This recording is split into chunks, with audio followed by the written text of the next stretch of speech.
और इस बीच उमर अब्दुल्ला क्या कह रहे हैं सुनवाते हैं जरा। इसके साथ साथ कई दिनों से अब हवाई अड्डा हमारा बंद रहा है। उम्मीद करते हैं कि सीज़ फायर के बाद दोबारा हवाई अड्डा खुलेगा और हमारे जो यहाँ से हाजी हज करने के लिए जिनको निकलना था हम भेज नहीं पाए।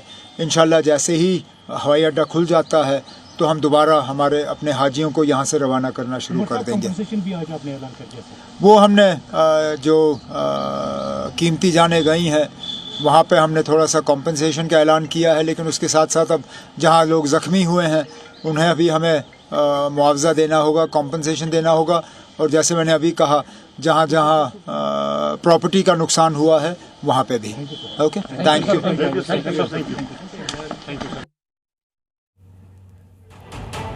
हम दो प्रेस कॉन्फ्रेंसेस का इंतजार फिलहाल कर रहे हैं। जो एमए की तरफ से प्रेस कॉन्फ्रेंस होनी है और खबर ये भी कि शहबाज शरीफ भी बहुत जल्द प्रेस कॉन्फ्रेंस करेंगे। दोनों प्रेस कॉन्फ्रेंसेस में ये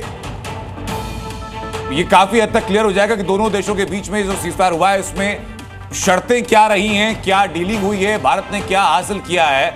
हमारे से नीरज पांडे लगातार हमारे साथ बने हुए। नीरज, खबर यह भी है कि मिनिस्ट्री ऑफ एक्सटर्नल अफेयर्स के सेक्रेटरी की तरफ से कहा गया है कि दोनों देशों के बीच में किसी तीसरे देश का दखल नहीं होगा। ऐसा कोई स्टेटमेंट सामने है? देखिए, भारत तो वैसे भी कहता रहा है कि हम अपनी सीमाओं के लिए स्वतंत्र हैं और हमें पाकिस्तान से बातचीत के लिए किसी की ज़रूरत नहीं है। तो पाकिस्तान और अभी जो बातें सामने आई है और आपने सुना हो जो बयान डीजीएमओ का, तो उसमें भी साफ है कि 12 तारीख को दोनों देश के डीजीएमओ बैठेंगे। तो जब director military intelligence, director military organisation ये सब बैठते हैं साथ में आमने सामने, तब बहुत सारी बातें 1-to-1 ही होती हैं। उसमें किसी थर्ड कंट्री की कोई गुंजाइश होती नहीं है। तो वैसे भी भारत और पाकिस्तान के बीच में जब बातें होंगी, जब समझौता होगा, बहुत सारे ऐसे विषय होंगे, तो मुझे लगता है अभी ये केवल एक ही मीटिंग में सारी चीज़ सॉल्व नहीं हो जाएंगी।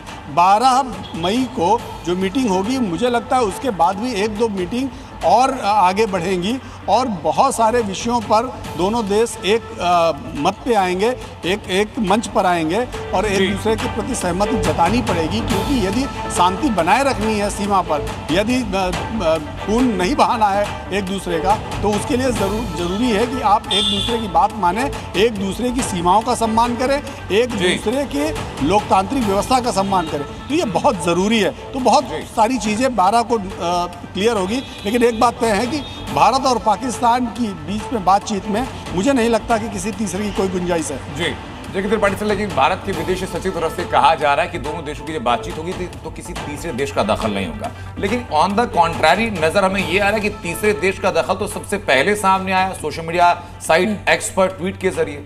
देखिए, तीसरे देश के दखल की जो बात आप कर रहे हैं वो सिर्फ युद्ध विराम के लिए आया है, युद्ध रोकने के लिए जो इमीडिएट बात है।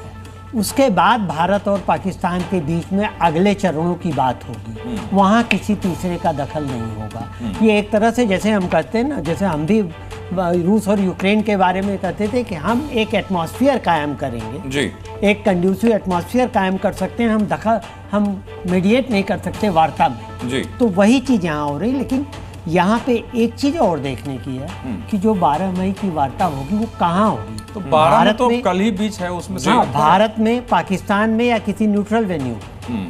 डीजीएमओ कैसे बात करते हैं? नहीं, डीजीएमओ तो फोन से बात तो बस तो डीजीएमओ ये इंपॉर्टेंट डिस्कशन तो फोन पे खाली हो जाए मुश्किल है। डीजीएमओ नहीं ऐसा है। देखिए, भारत ने सीज फायर शब्द का कहीं इस्तेमाल नहीं किया है। हाँ, आप देख लीजिए जयशंकर का tweet, stoppage of firing and military action. Yes, stoppage of firing and military action, ये डोनाल्ड ट्रंप साहब का है और हम लोगों ने इसको चला दिया। इसलिए मैं बार बार कह रहा हूँ कि सीज फायर और युद्ध विराम शब्द जो है उसका एक कूटनीतिक मायने है युद्ध में। वो स्थिति भारत ने